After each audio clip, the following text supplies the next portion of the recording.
All right, hello everyone, and peace of Christ to all of you. Today we have a very important topic. Please invite your friends. Before we start, if you don't mind, for those who did not download the video, it's called "The Most Dangerous Animals According to Islam." Please download it. The Muslims, they launch a big attack in this video and they flag it to YouTube. But thanks God, YouTube agree with us that this video have nothing wrong with it, and we have it back. So. Um, Download it because I'm not going to keep it in my page.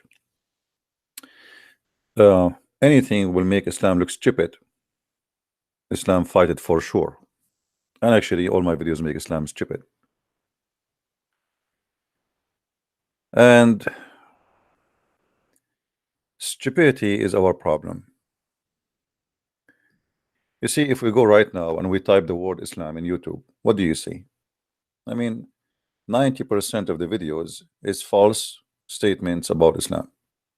What Islam really about women says about women, you know, TED program, very famous program, 1.6 millions, and they brought a Muslim women to speak about how amazing Islam, how Islam respect the women, when the fact Islam do not even consider the women as a human. So if you want to learn about Islam, you find a lot of liars, and sadly, not only Muslims, even those who they are ignorant. I don't want to say, I don't want to call them liars, but they are lying. Yes, they speak based on ignorance. Like somebody will say to you, I mean, even those who they are against Islam, they say to you as an example that the Arab are from Ishmael. I don't know where they get this from, but this is something we hear in every church: copy paste, copy paste, copy paste, ignorant. So the problem is that ignorance is not only exists between Muslims, it exists between us. Somebody, he claimed to be a priest, yet he give you garbage, and nobody asked him, where do you get this from? They say to you there is a prophecy in the Bible about it. That's false. The prophecy is about Ishmael. Nowhere it says that Ishmael is going to be the father of the Arab.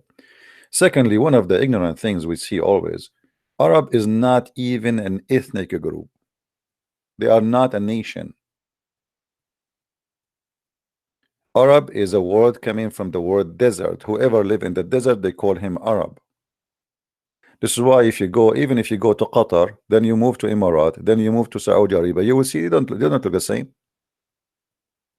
Look at someone from Yemen and someone from Eritrea and someone from Bahrain and someone from Qatar and someone from Saudi Arabia. They don't look the same.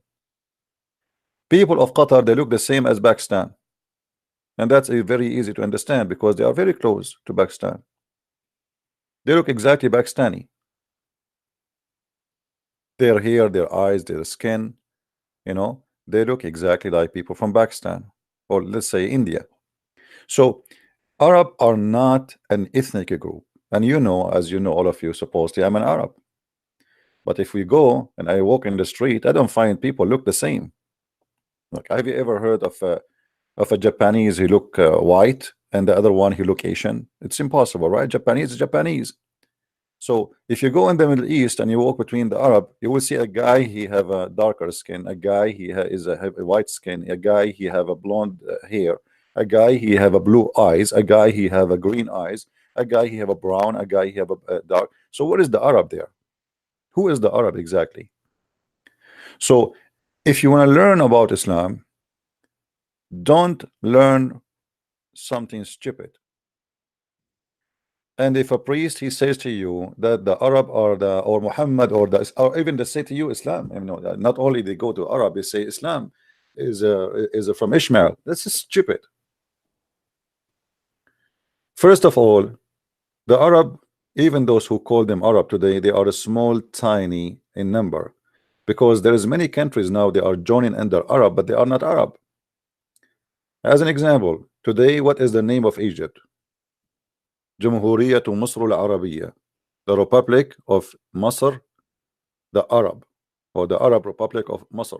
Masr, and this is the name of Egypt in Arabic. But what is Arab about Masr? Nothing. This is an African country. What about Morocco? What about Tunisia? What about, those are not Arab, and they are African, and they are Amazigh, most of them. and Berber. So even those who we can call them Arab is those who live in the desert, and they are little tiny nations, if we can call them a nation, like Saudi Arabia. Population is very small. Take the immigrant, take the foreign worker who live there, you will find that Saudi Arabia is nothing. Emirat is not even in the size of a town compared to USA or any country.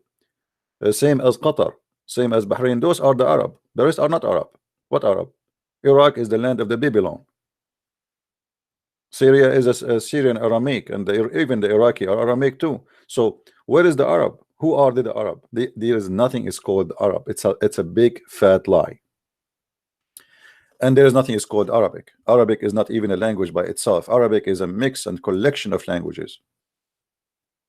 Now today, as long we are talking about the most important facts about Islam, you might hear from a Christian ministers, and here we want to be fair. I mean, stupidity can come from all direction. Christians who they are Catholic or Protestant or Orthodox, who claim to be ministers or priests, are the last one to teach you about Islam. I'm sure many of you heard a Protestant priest or a Catholic priest or even an Orthodox priest saying to you that Muslims are Abrahamic, which is a big fat lie. Or they say to you from Ishmael, as we said, which is a big fat lie. Or they say to you we worship the same God, which is a big fat lie. So when you go to a church, try to examine your minister, see how much idiot he is or how much knowledgeable, because it cannot be both. You know, either you are an idiot of the village or you are knowledgeable. Because a person who spent his life supposedly studying to be a priest, and then he do not know where is the Arab coming from, and he do not know if Muslims worshiping the same God as we do, and he do not know that they are Abrahamic or not, then he is an idiot. Correct? So don't take your knowledge from idiots. And it doesn't matter if they are wearing a uniform of a priest or a minister. Like James White, he says to you, and he is a Protestant supposedly, he said that whoever says Islam is, you know, like somebody asked him, do the Muslim worship the moon god? He says, how that can be? This is impossible. Why? Because the Quran says don't worship the moon. I mean, how stupid that answer is.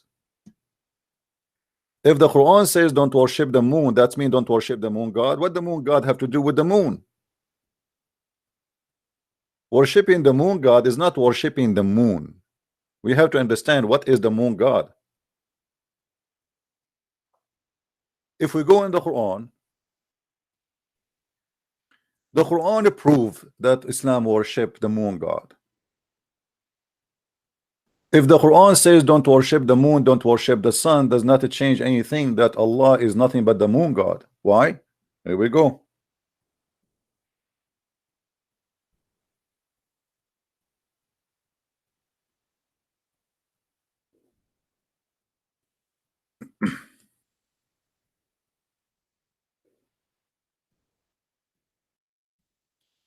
If we go in the Quran, we will find this verses.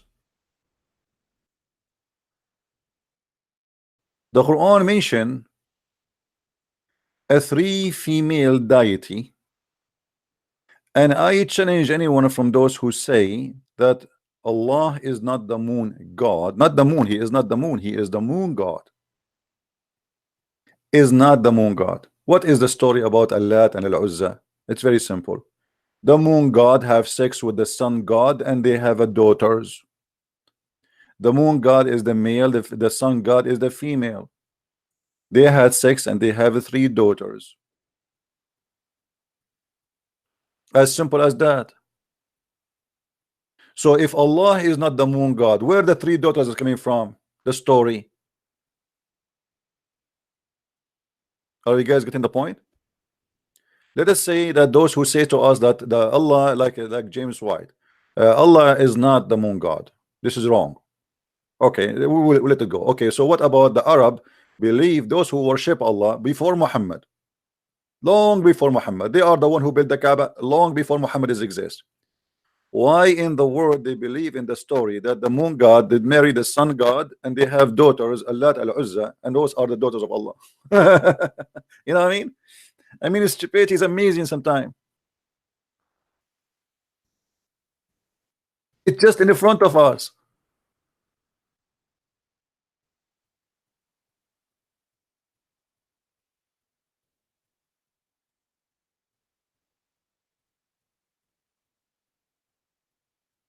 In chapter 16, verse number 57, it says the following. Let me get you the verse.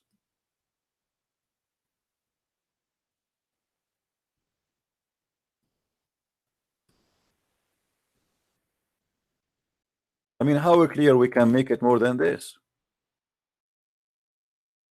And sometimes, you know, if, like you feel like you wanna pull your hair up, like, you know, I cannot take it no more with the stupidity and the madness and the garbage which they try to feed to our childrens and our families.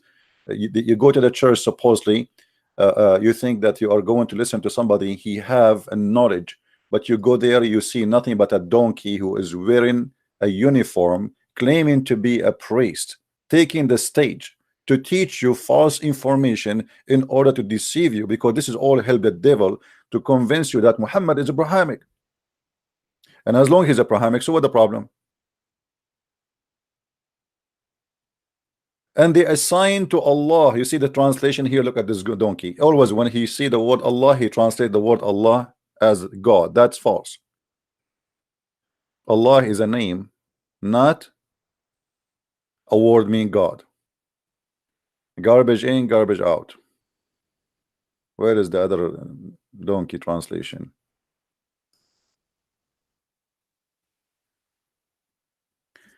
They assign daughters for Allah. Okay, who is the one who assigned daughters for Allah? The Arab. So what Muhammad he came with is simple. He adopted the same God, the moon God. But because he is under the influence, he's trying to make the Christians, the Jews, and the Sabian believe in him. So he have to merge religion together. So now we take Allah, the God of the Arab, and we take that he should not be a God who have daughters. And we like let us say he did adjustment. But Allah himself as a person is the moon god. Are we following, people?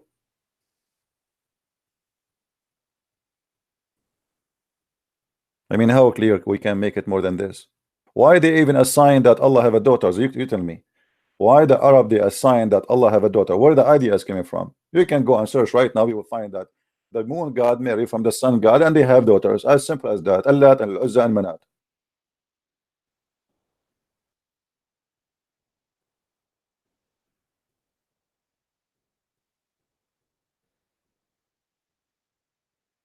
But sometime, because we are lazy and we like to copy, I mean, we trust somebody to be a person with knowledge, and whatever this person, because he have a uniform, he call himself a priest or bishop, you know, and that's it. Because he's a priest, he knows. Who says they knows? Many of them, they are doing a business. It's a good business. Wherever you go, people respect you. Wherever you go, you are welcome. They eat big meal in the funeral. They eat a big meal in the wedding. They are in the front of every place. I mean, everybody respect them. But this is not what the Christian, our church father is about. The apostle of Jesus, they used to serve. They used to be humiliated. People don't really like welcome them. People throw rocks at them, and still they do their job. Those people are, most of them, they are fake. They are liars. The second you ask them a question which is serious, then right away you discover that they are liars, hypocrites. They give you speeches about Jesus. They give you. This is why Jesus said, "Not everyone says to me, Lord, Lord, will enter the kingdom of my Father."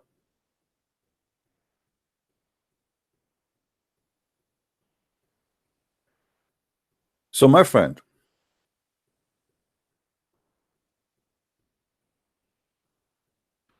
Don't make them fool you. And it doesn't matter who is the one is talking. He is a Christian minister or an Islamic minister, if we can call him minister. We call him in Arabic sheikh. The one who don't say the truth, he is a liar. Call the liar by his name. He is a Christian, he is a Jew, he is a Hindu, he is a Muslim. It doesn't matter. The liar is a liar. And the Bible says, who is the father of all lies? You know the answer, right? It is the devil. Which means you can be a Christian by name, but in fact you are serving the devil.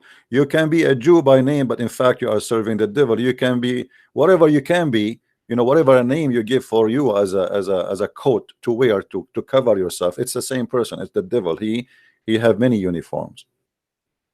He come to the Muslims as a Muslim. He come to the Christian as a Christian. He come to the Hindu as a Hindu. He come to you in the way you like. What do you like? He is very flexible. And even Muhammad himself, he believed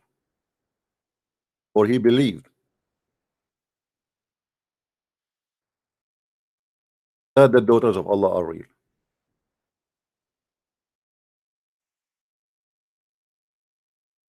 If you remember,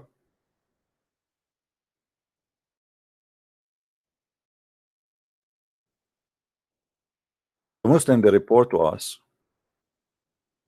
that the Prophet of Allah, he sent who? He sent Khalid ibn al-Walid to kill a woman who supposedly she is the daughter of Allah. And even the Muslims, they claim that he killed her for real.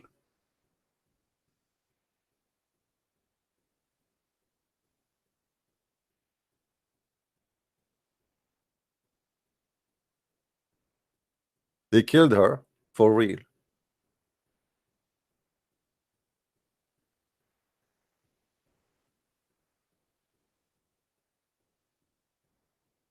I would try to find the story in English for you. Let us see if we can find it in English.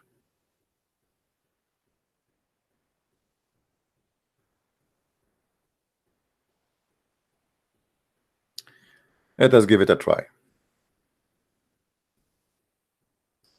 Will be good if we can find it in English, but mostly no, but we will see.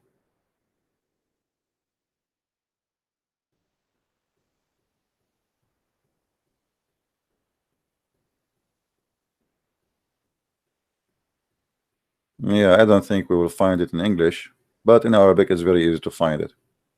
If somebody know the story where Muhammad, he sent, actually I'm surprised we cannot find it here. I mean, we should find it. You know?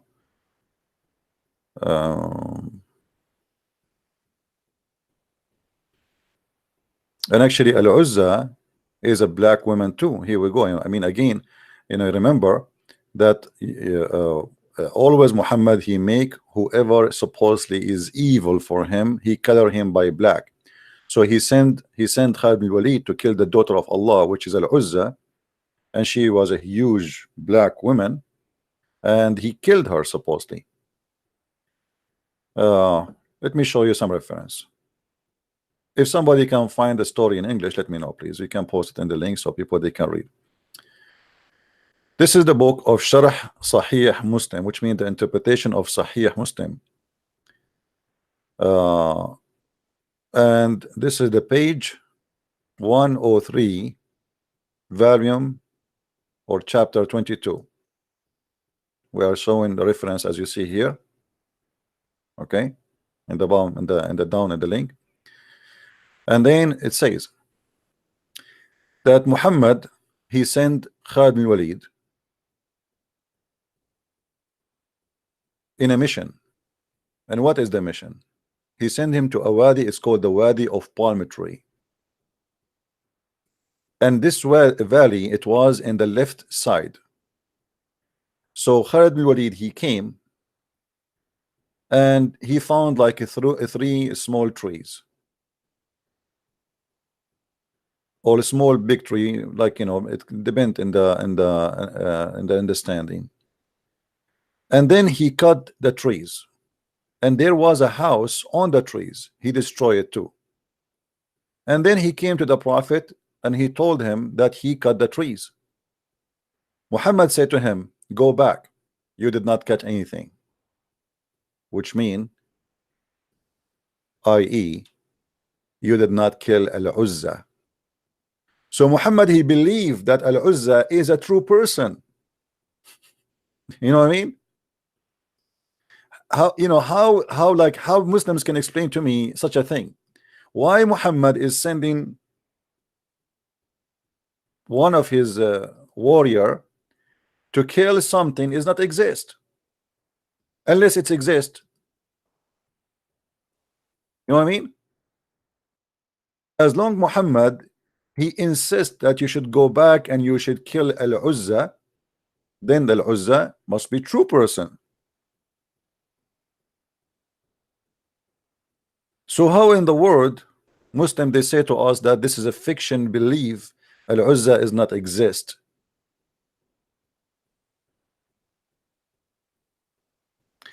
And then here continue the story says, after he told him that I cut the trees, Muhammad, he said to him, you did not do anything yet, you did not cut it yet, which mean, i.e., you did not kill Al-Uzza. Who is the one is talking here is Muhammad. Then he sent back Khalid to finish the mission. So he went and he left, like he looked at the side of the location where supposedly Al-Uzza live, and they look at the mountain, which means they entered the mountains, and they found that in this mountain the news of the sky come to it.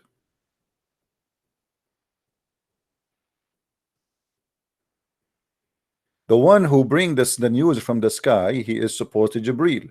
He is the one who informed the Prophet Muhammad that they did not kill Al-Uzza. Al-Uzza is still alive.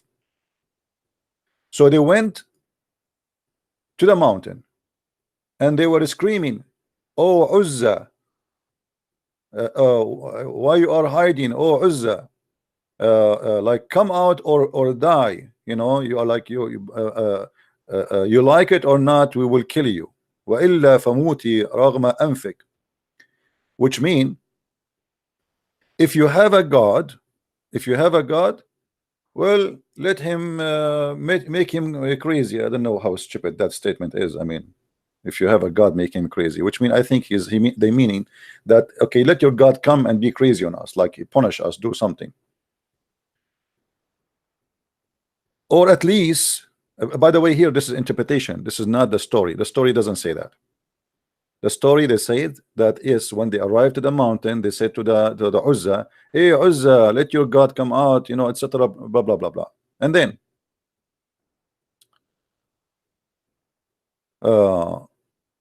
then Khalid, he arrived to the women, and she was totally naked, and she was black, and her hair was widespread, and her boobs are on her shoulders. Have you ever heard of a woman, she have a boobs in her shoulders? I mean, what is that? So obviously they are claiming that she is not a human, she is different. She have some features as a human, but in fact she is not a human, to the point that she have her breast in her shoulder, and for sure that cannot be a description for a human being, right? Now the ones who keep typing for me and texting me, I don't know what's wrong with people.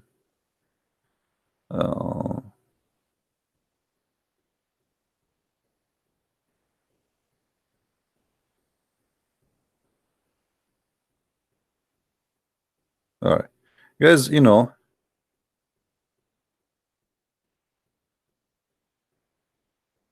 just watch my videos And don't tell me to destroy this guy and that guy. All of them, they are idiot. If you have somebody to debate me, bring him here. What I can do? I mean, I cannot chase people one by one. If you have somebody, he want to debate me, tell him, okay, Christian Prince is here. Here we go. We are live. I mean, what I can do more? Can a Muslim even have the courage to have his Skype open for any call? They cannot. Because they have no knowledge and they have a stupid religion and their God is not helping them. 3 in 1: stupidity, ignorance, and false religion. So don't tell me, can you silence this guy? We are silencing them. So what we are doing here? If this is not silencing, so what is silencing?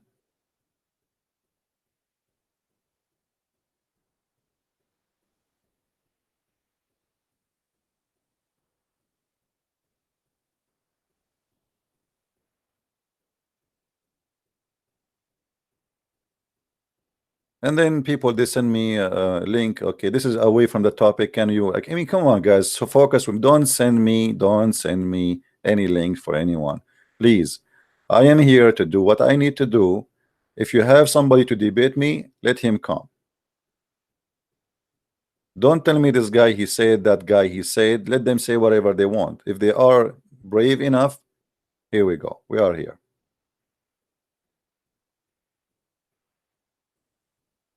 Like a Muslim now, he sent me a link for Zakir Naik saying the proof of a prophethood. I wish I can play the video so we can die laughing.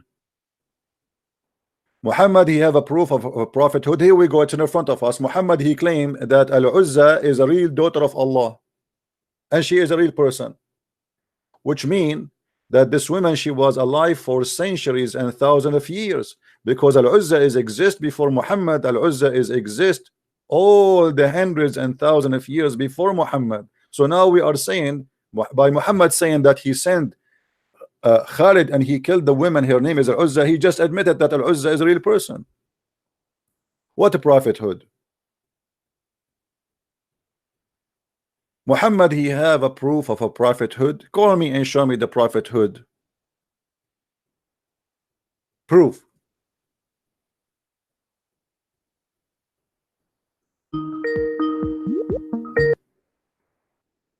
Yes, Abdul. Hello? Yeah, you hear me? Hello? Yes, Abdul, do you hear me? Let me call him back.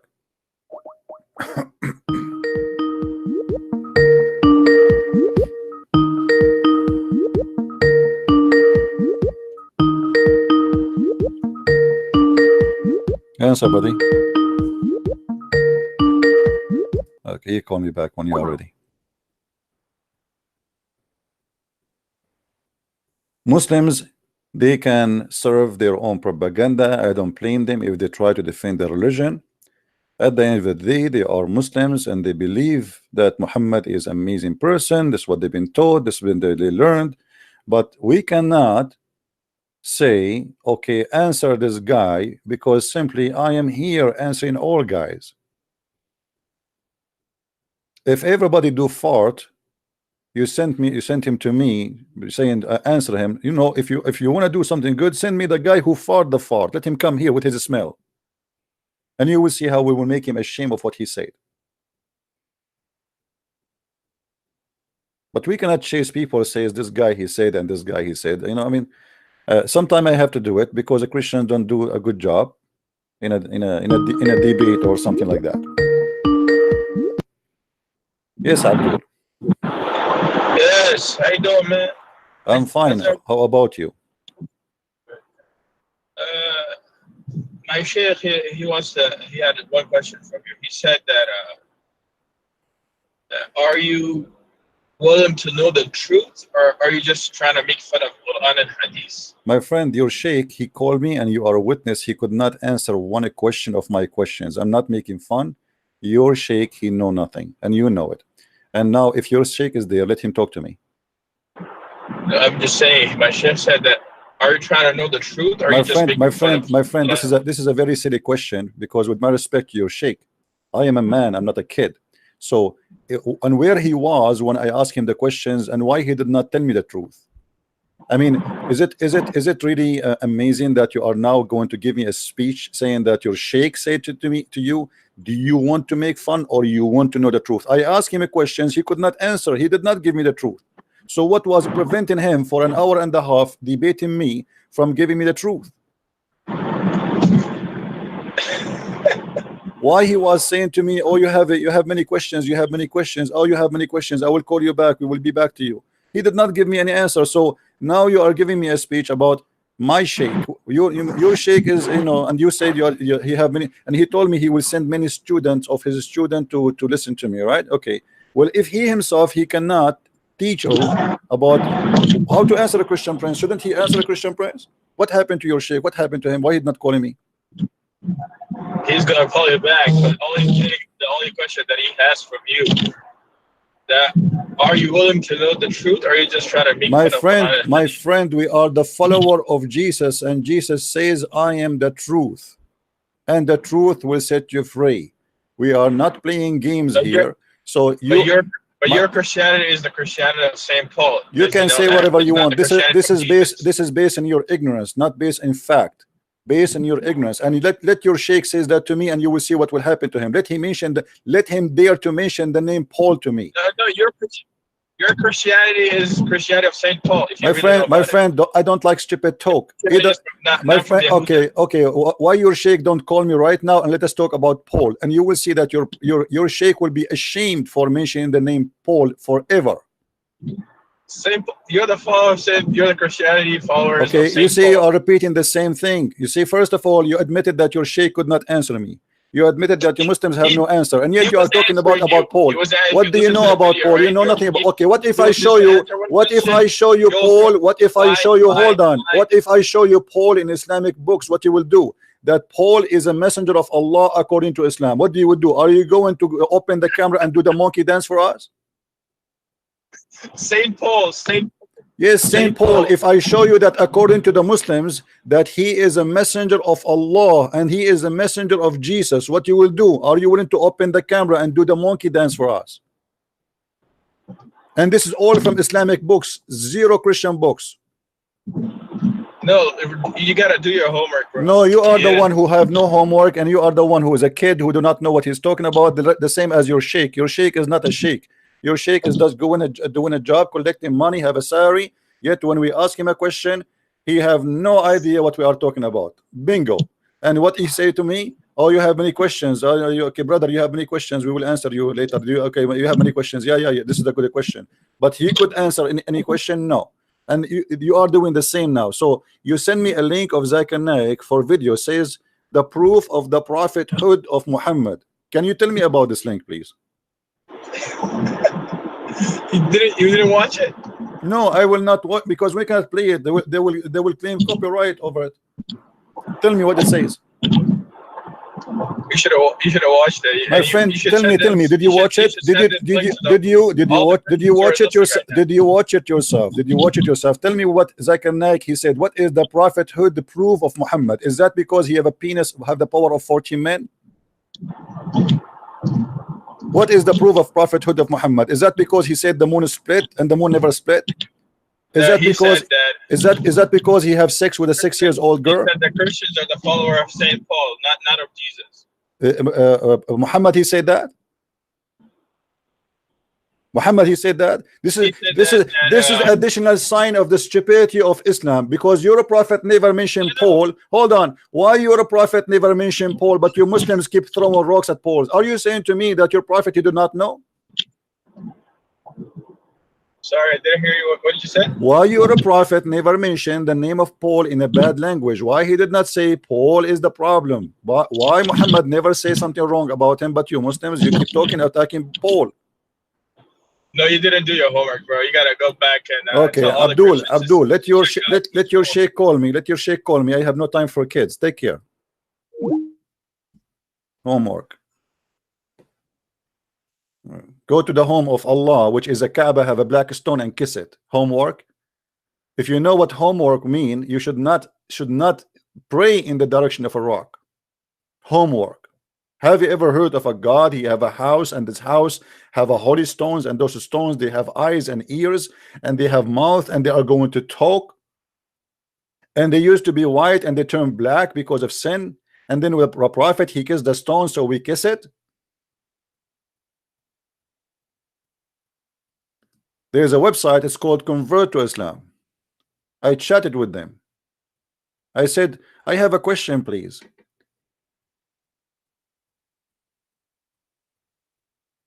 Why about the black stone? Why the prophet kiss a black stone? They said because it's holy. I ask again, and why it's holy? The guy in the other side said because the prophet kiss it. I mean, have you ever heard of something stupid more than this? I just said to you, why the prophet kissed the black stone? You said to me because it's holy. And I said to you, why it's holy? You said to me because the prophet kiss it. And you are telling me do your homework.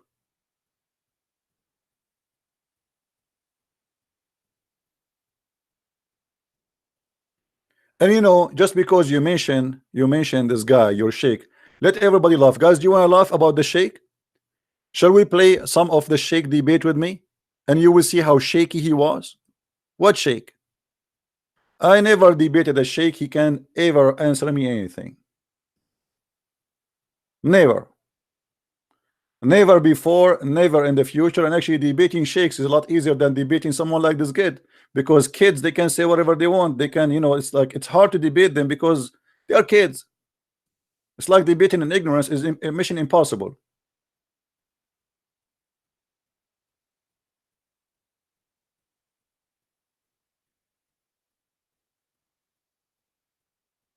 Let us see what happened in this debate.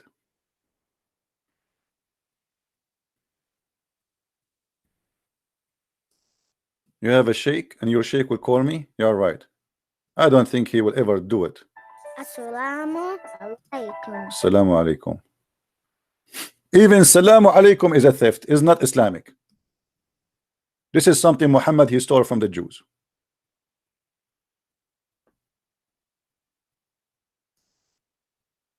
This is your sheikh, my friend. He was very shaky.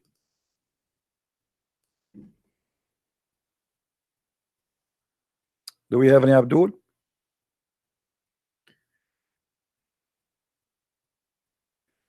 The one who called himself awesome dude. Are you a Muslim? I want only Muslims to call me. This is from the start when the sheikh he called us. Listen and laugh. Do we have any Muslim?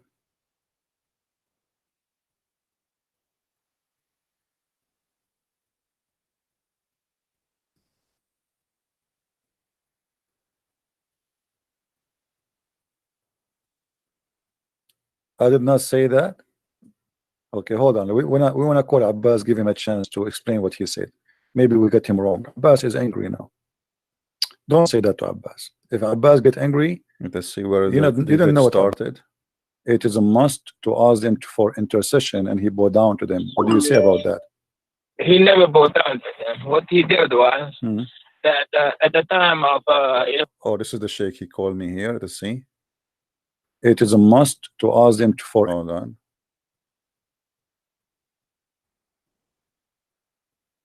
You did not say that.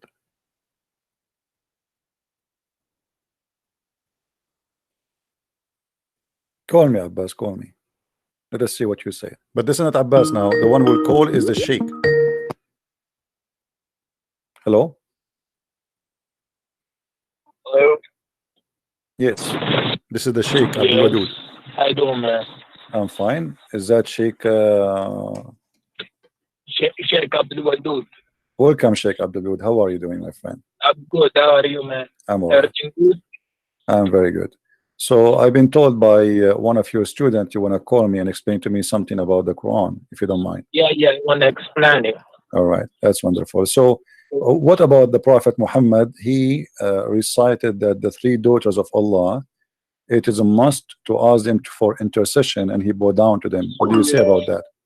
He never bowed down to them. What he did was that at the time of before the Prophet of Muhammad, peace be upon him, the people, what they were doing, they were worshiping nothing also.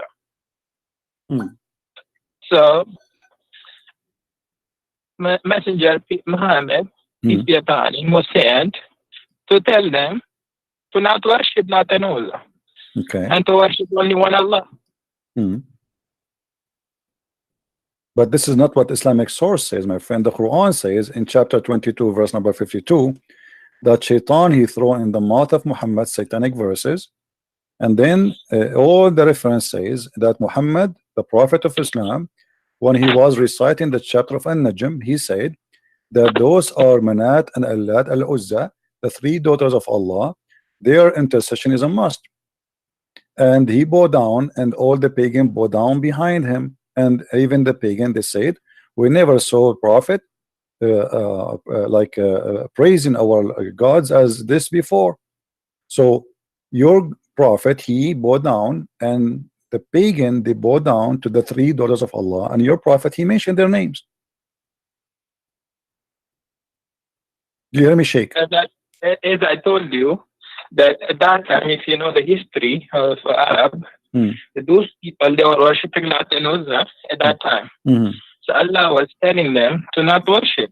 Yeah, I know that, but why Muhammad he bowed down with them? You see, I have a story written by you Muslims, not by me. You see? Okay, bring the history in front of me so I can see it. Okay, do you see the screen? Do you see my screen? Just wait a minute, my student is working on it. Okay.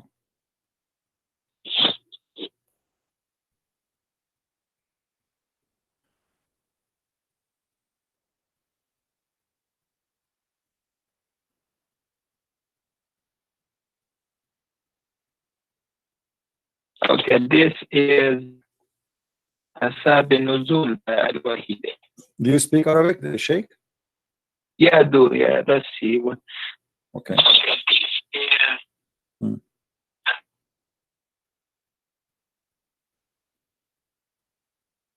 Okay.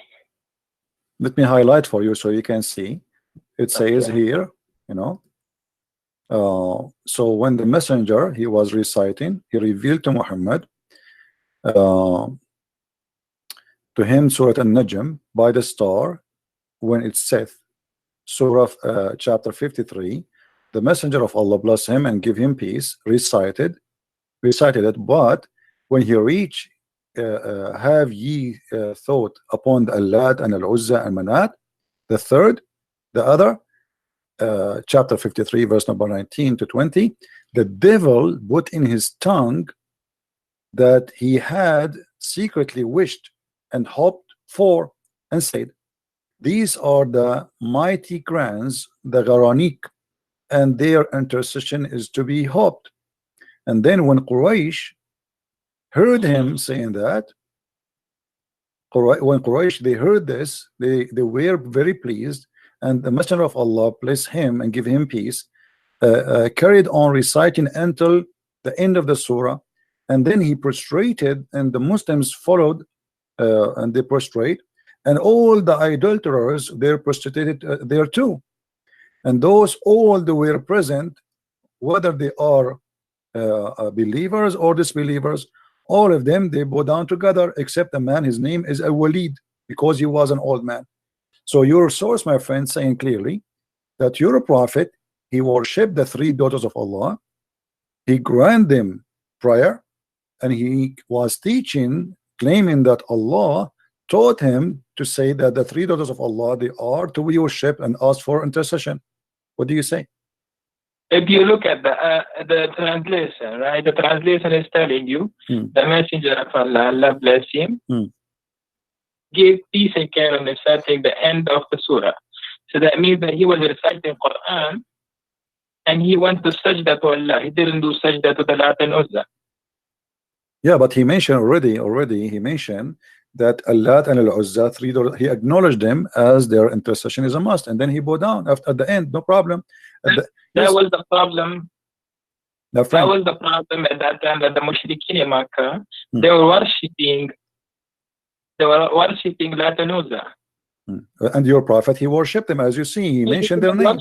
He was reciting the verses of Quran. Okay, what he said that the three daughters of Allah, their intercession is a must, right? So you're a prophet. That was the must for the Mushrikeen in Makkah. Yeah, but he is the one who said that.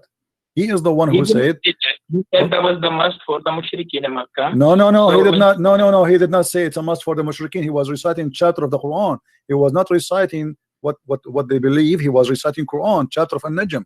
So he was reciting An-Najm, and he inserted in An-Najm that the three daughters of Allah, their intercession is a must. He is not saying, don't say that he was saying it's a must for them. That is not true, my friend. That is not to fabricate. Don't fabricate things some your prophet did not say. It's not fabricated, brother. I think you have a lot of questions about Islam. I think you are questioning Islam, but it's so much that you have read everything. Good. That's well done for you. You have read it, but you have not read it with a scholar of Islam. So you need to sit with a scholar and learn from them to teach you the Quran and Hadith in detail. So you can know what Quran and Hadith really is about. So you're asking me now to go and learn from the scholars. I thought you are a scholar, you are a sheikh. Yeah, that's what I'm saying. So as long as you are a sheikh, why you are changing what is written there? It says that the prophet, he said that the three daughters of Allah, the Garaniq, their intercession is a must. At the end, he bowed down, and all the pagan, they want to bow down together. And not only that, the people of Quraysh, they said, we never heard Muhammad creating our gods as much as good as today. So here we go. He agreed them. He said their intercession is a must, and he bowed down at the end, which means he bowed down for whatever he said. Whatever he said in that chapter, he bowed down and he started worshiping. He said that the three daughters are included in his prayer. He pray. He's saying, reciting Quran, and then he says the three daughters of Allah, their intercession is a must. And then at the end, he bowed down. He bowed down for what? For every word he said before he bowed down. So yes, he bowed down to the idols, the three daughters. And as you see, even the Quraysh, suddenly all of them together, they are worshiping the same God. And not only that, they said, Muhammad, he never mentioned our gods as good as today before. And this is why people, they thought that Muslims and the Arab, they became united because now they are worshiping the same God, and it is Allah, and it is the daughter of Allah. So don't tell me go and ask the scholars. You claim to be a scholar, and this is a scholar. The one who's talking here is a scholar, by the way. This is Asbab al-Nuzul. This is not my book. So the thing is that you need to sit face to face with a scholar and have your question, in front of him. You are saying in this ayat in Surah Najm, ayat number 19, have you ever considered the idols of Lat and Uzza? And then about the third, and the Manat, then is it that you have male and female? He Allah has females, and it's totally unjust division. And after that, there is nothing but the names you and your forefather have invited. Allah has sent down no authority attached to them. They are the following nothing but conjunction, and what their soul desire while guidance from their Lord sorely reach them. Yeah, but the question, my friend, the Quran saying now that Shaitan. Yeah, but the Shaitan, the Quran, the Hadith says, the Quran says that Shaitan, he throw in the mouth of Muhammad satanic verses, correct? Shaitan was trying to do that, but Muhammad never listened. No, not trying. My friend, let us be honest. The statement in front of you, where it says he was trying, he was not trying, he was successful. As you see, it says here, the devil, he throw in his tongue. He throw already, and your prophet recited that. He did not try, it was successful. Your prophet, he said that the three daughters of Allah, their intercession is to be hoped for. So he was not trying, he did. When the messenger, read carefully with me, my friend, okay? Read carefully, please. When he arrived reciting Lat and Uzza and Manat, the third, the devil, let us read together, the devil put in on his tongue what he had secretly wished and hoped for, which means the devil he wished for. These are the mighty grants, the granite, and their intercession is to be hoped for. So your prophet, he said, what the devil he put in his tongue, said that, and everybody heard him, that the three daughters of Allah, Lat and Manat and Uzza, their intercession is a must and hoped for. So your prophet recited satanic verses. And not only that, you will see in the same page, you will see that the angel later, angel Jibril, came to Muhammad and he said to him, those verses you recited before is not from Allah. Here we go. At the evening, read with me carefully. At the evening, Jibril, peace be upon him, went to the messenger of Allah, Allah bless him and give him peace, and said, what have you done? You recited to people that which is did not bring from Allah. Glory is to He. And you said what He did not, what I did not say to you. So my friend, don't tell me that Shaitan was trying. Shaitan was able and he was successful. And even Jibril, he came to Muhammad and he said to him, what you have done. Go ahead, my friend, answer. So if you know that most of the tafsir of the Quran, that you know there is not, sometimes they're not recommended by all the scholars. You know about this, right? What is the one you recommend for me? As long as this one is not recommended. I would recommend Marif al-Quran by my student. He's telling me to make it easy for which one? And by Mufti Muhammad this is a new. Are you Ahmadiyya or something? This is a new. Those are real scholars. Who are those scholars? Those are not scholars. I never heard of them. So you are saying to me, Imam like Al-Wahidi, At-Tabari, the real Imams are not considered by you, but a guy who just born yesterday, he made a book, and this is the one who will explain the Quran to us. Don't you think that this is hypocrisy? It's not hypocrisy. So how you don't accept the original scholars? How come now this guy you are calling him Mufti? He learned his religion from who? From those scholars. So how now he can explain the Quran better than them? Better than them. Why? How he is what? He is so good. So now what we will do with this? Are you saying that this guy what can you read for me what this guy he said about this verse? Okay, go ahead. What your scholar he said? He's saying that we did not send any messenger. Allah says, you are not our prophet. He faced a situation that when he recited the revelation, the satanic cast doubts about what he recited. The satanic people, or those people who are worshipping Lat and Uzza. Okay? So Allah nullifies what the Satan cast. Then Allah makes his verses firm. Allah is all-knowing and all-wise. This is an interpretation now? He did not. He did not give interpretation. He's just quoting the verse again. I mean, this is funny. How this can be interpretation? He's just my friend. Okay, I will go with this funny interpretation because he did not give interpretation. He did not give interpretation. Secondly, you just admitted that Shaitan he cast in the mouth of Muhammad, and Allah will delete it. What Allah deleted from mouth of Muhammad? What Allah deleted? He did not send any messenger before you know. It doesn't matter. It doesn't matter. This case here is about Muhammad. My friend, no problem. My friend, each time I talk to you, you start reading from zero. It look like we have a machine talking to us. My friend, I'm asking you friendly, please, friendly. The verse saying, and you quote for me, and I heard you that he said that Shaitan cast. Okay, Shaitan cast what exactly? Can you quote for us what he cast in the mouth of Muhammad? The Satan cast doubts about what he recited. What he recited? Can you tell me? They were doubting Muhammad. This is not the question, my friend. This is not the question. You just said Shaitan he cast in the mouth of Muhammad. The question is what he cast in the mouth of Muhammad. Can you tell me the words? About what he recited? Yes, about what he cast. What the Shaitan cast. Allah will take it off, correct? Okay, but what he cast, what the Shaitan said to Muhammad.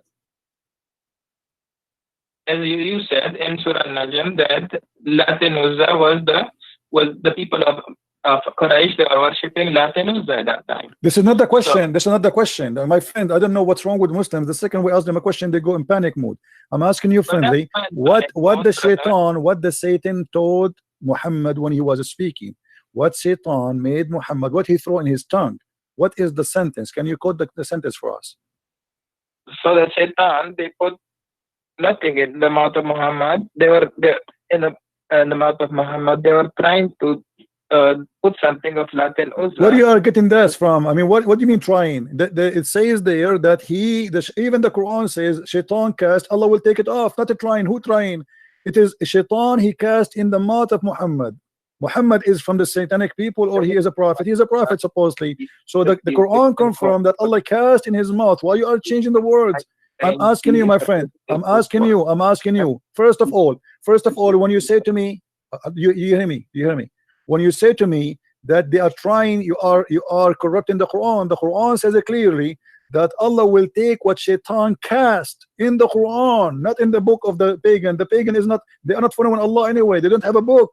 Come on. The verse says clearly, whatever Shaitan he cast, Allah will take it off. Take it off from where? From the Quran, not from the book of the pagan.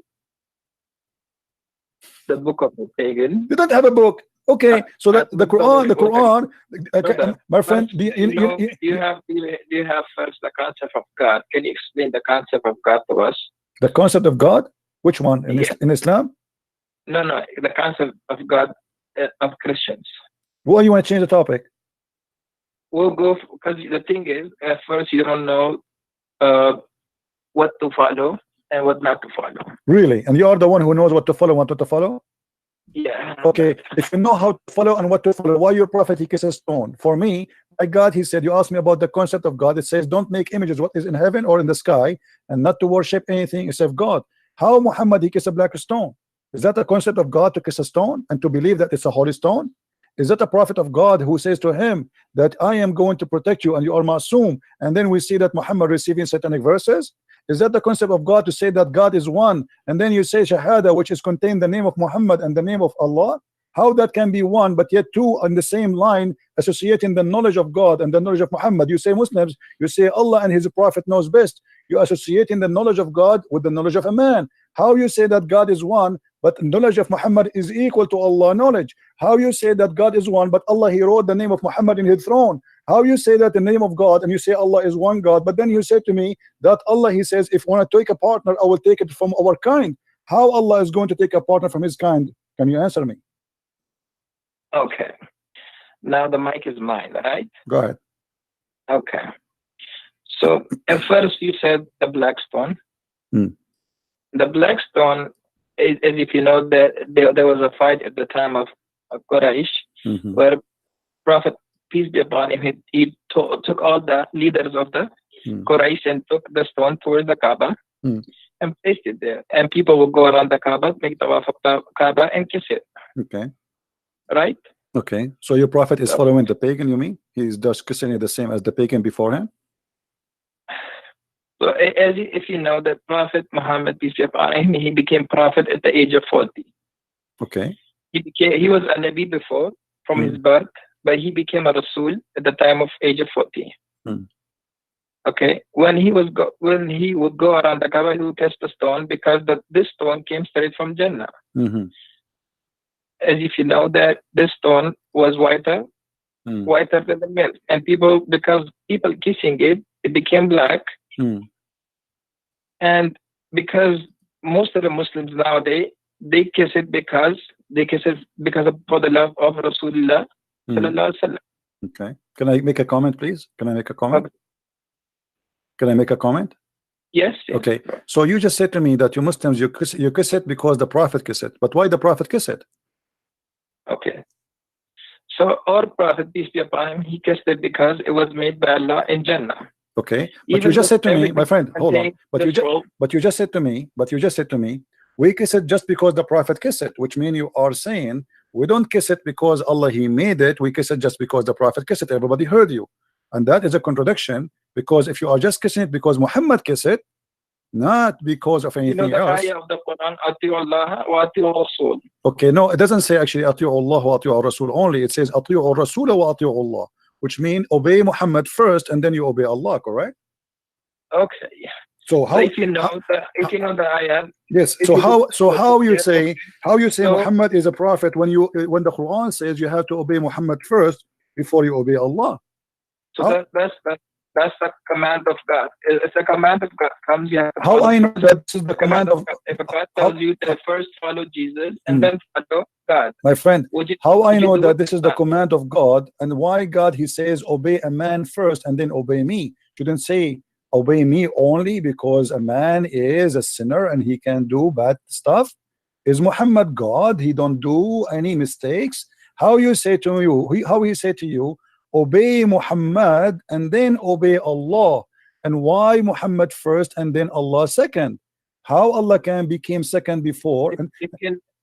If you know that all the messengers of God, they are all masum, they don't have any sin, they are sinless. That's not true, my friend. Isn't it the Quran says that Allah he forgave Muhammad for the past sin and the coming sin? So are you saying to me Allah he did lie in the Quran? Listen first. You wanna listen to me, or you wanna keep on, because you I'm listening, my friend, but you are making a contradiction. I have to make a point before you change your mind, because it says in chapter 48 verse number 2, may Allah forgive to you your sin in the past and your sin in the coming time. So how you say to me Muhammad is ma'soom, but the Quran confirm that Muhammad is a sinner? Allah is telling through the mouth of our prophet. He's telling us that Allah will forgive the sins of those who accept Islam. No, that's not true. Not true, my friend. Chapter 48 verse number 2 is speaking specifically about Muhammad. So please, if you are a sheikh, you know, I accept from you a decency and honesty, not lies. Are you fabricating the interpretation for the verse, making it about the Muslims? This is about Muhammad himself, not about anyone else. Why you are, my friend, changing the meaning? I don't want to say the word liar. I promise myself to speak to your respect, but this is absolutely false what you said to me. This verse only about Muhammad. What are you talking about? Chapter 48 verse number 2. 48 verse number 2. Okay. Al-Fatih.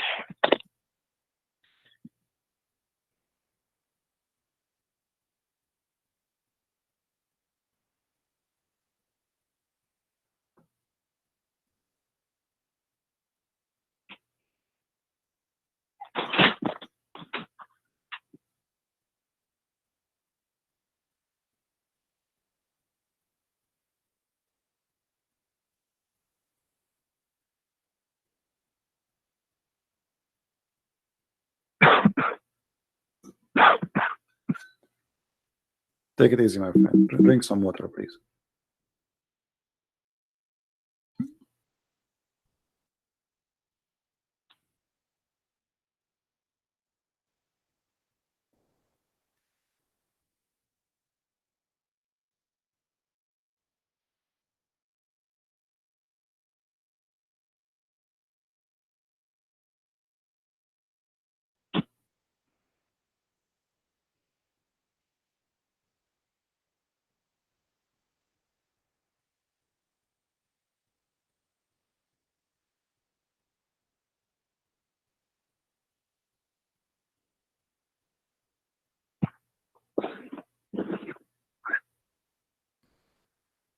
So if we go back to the history of this surah has been revealed when Makkah was fatah. When Muhammad he came back to Makkah and he forgave all the people of Makkah, all the people who did all the bad things to Muhammad, peace be upon him, at that time. Yeah, but this is about your prophet. The Quran confirmed that he is a sinner. So don't tell me that this is about the believers, not about Muhammad. So now we correct the thing. Thank you very much. So the Quran confirmed that Allah may forgive the sin of Muhammad and his in the past and the one to come.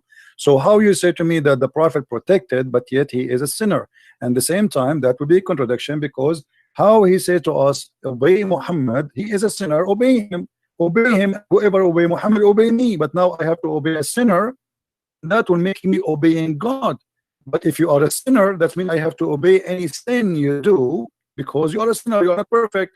Are you Muslims saying that Muhammad is a perfect God, but he's a man? We're not saying that he's a God. Okay. We're saying the prophet of Allah. Okay, but you are saying to me, he's ma'soom. What ma'soom mean? Ma'soom does not make mistakes, correct? Yes. Okay, but how he don't make mistakes, but he do sin? Sin is a big mistake. Sin is a big mistake, not a mistake.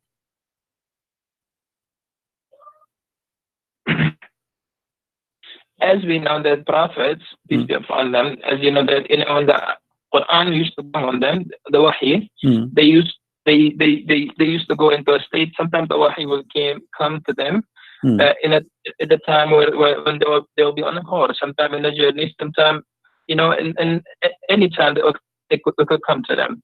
from Allah. So Sometimes if there was a problem. So if you really look into the Quran, and you have so many questions, I know that you anytime if I speak and speak, you will keep on asking and asking and asking questions. You know, we are not asking questions. We are in the topic, my friend.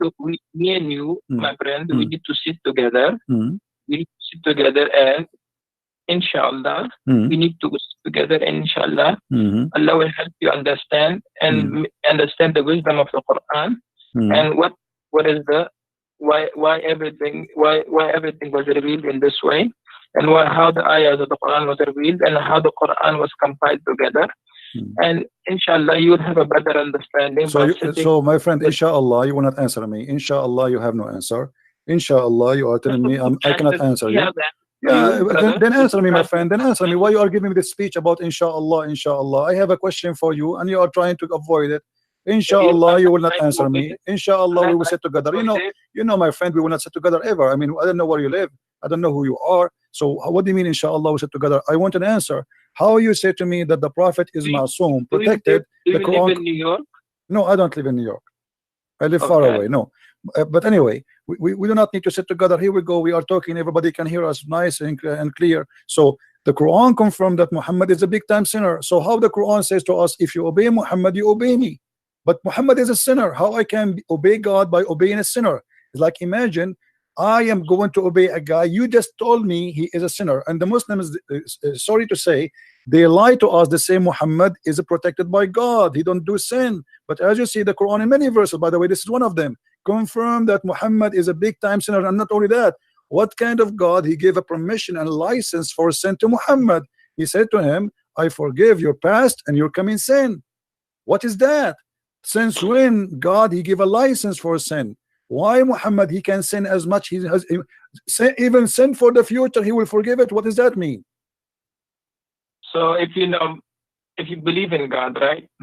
Do you believe in God yourself? If you believe in God, if you know that God, even today, if he says, if the day of judgment happens today, right?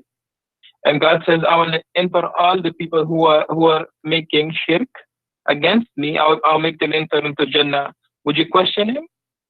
It's not about a question. I question why not. I mean, I question if something doesn't make sense. If there's a isn't it the Quran said, my friend? Isn't it the Quran says why they cannot understand the Quran? If this book is not from God, you will find a lot of contradiction. So Allah, He told you that if you know, this is how you know that this book is from God or not. So He said, yes, question me in this case. I know in chapter 5 verse 101 it says ask not questions, but here Muhammad is trying to silence anyone who asks me question. But the Quran says, Allah yatadabbarun al-Quran. Can they understand the Quran? If this book is not from God, they will find another contradiction. And this is a contradiction. How you say to me that Muhammad is masoom, and then you say to me Muhammad is a sinner? How you say to me that I have to obey a Muhammad, and then you say to me Muhammad is a sinner? Who you say to me if you obey Muhammad you obey God, but you say to me that Muhammad is a big time sinner to the point may Allah forgive your sin is not even guaranteed. In chapter 4 verse number 82 it says, why they will not then bounded the Quran? If it had been from other than Allah, they would have found in therein much a lot of contradiction. So the Quran is giving me the way to discover is book from God or not. So, and the same method I use it in the Quran, it's proven to me Quran cannot be from God. Okay, brother. You have really good questions, and inshallah we will answer all those questions for you. All right, my friend. Okay. So as you know that why was Adam and Eve? Why were they taken out of? Why? Why were they taken out of Jannah? Why? You know why the devil became the cursed one? Okay, you know why the devil became the cursed one? No, my friend. Why Adam and Eve was taken from heaven according to Islam? So according to Islam, why Adam and Eve they were taken out of Jannah? Because the waswasa of shaitan, the waswasa of shaitan happened to Eve, and because when the waswasa of shaitan happened to Eve, Eve told his husband Adam that let's go and eat from that tree. When that tree was forbidden for them to eat, when they ate from that tree, what happened? They became naked and they were sent towards the face of this earth where they had to live. Until now, we are from the lineage of Adam and Eve. But this is, my friend, this is a contradiction for what your prophet said. Your prophet said that Adam, he commits sin because Allah, he wrote for him his destiny to commit sin, and Adam, he have no choice. Destiny, yes, that was his destiny. So okay, so how Allah, why Allah, if this is his destiny, how Allah is going, how you just blame the shaitan that he is the one who did whisper in Adam, but the fact it was destiny written by Allah. So the whole scenario written by Allah. Allah, he ordered shaitan to whisper. Allah, he ordered Adam to obey. Allah, he ordered Adam to sin, and then Allah, he punished Adam to sin. So how we can blame shaitan for that if Allah is the one is behind this conspiracy and he is the one who did that to Adam? Adam is a victim. So if you know the history of shaitan, when Adam was created and the shaitan, when Allah told him to prostrate to Adam, what did shaitan say? Well, first of all, why Allah want to say to shaitan to protest? He did not even order him to protest. No, my friend, my friend, in front of everybody, with my respect, in a friendly way, I challenge you to show me where Allah, he ordered shaitan to prostrate to Adam. If you show me that, I will shave my 20-foot mustache. Okay. Go ahead. Wait a minute.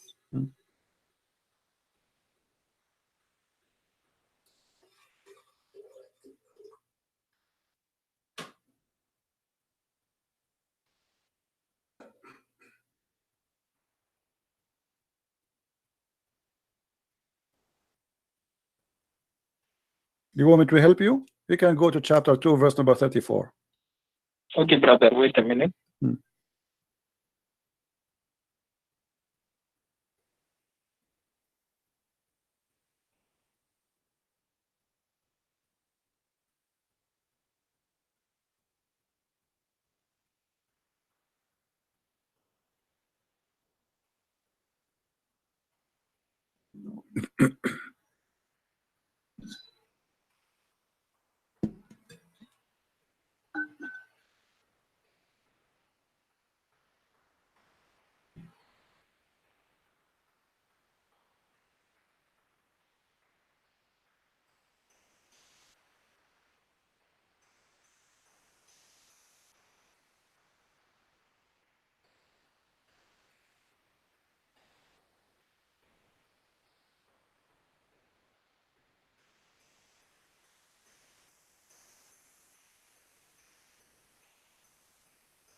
Do you feel like calling a friend or somebody?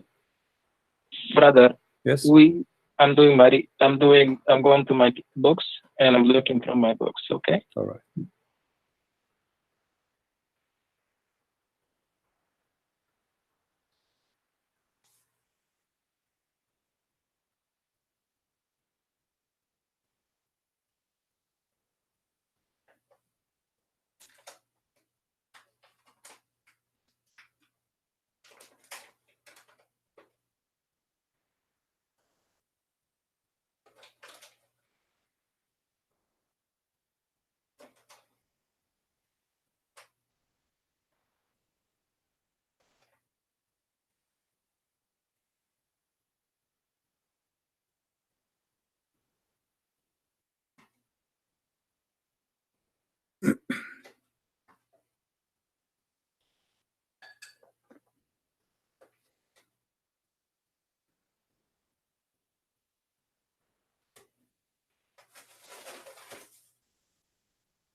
I would like you, by the way, to read my books in case you like to educate yourself. You can get them from Amazon.com. Yeah, brother, I will read your books too. Yeah, you can search in Amazon for Christian Prince, and you can find my books. You have all your questions in your book. Oh, I have answers for the questions, not only questions. I answer the questions in my books. Yeah, sure. Go ahead and read them. Okay. Okay, brother. So as you see, there's nowhere it says that Allah, he ordered shaitan to bow down. No, nowhere it says order. He did not order shaitan to bow down. This is a mistake.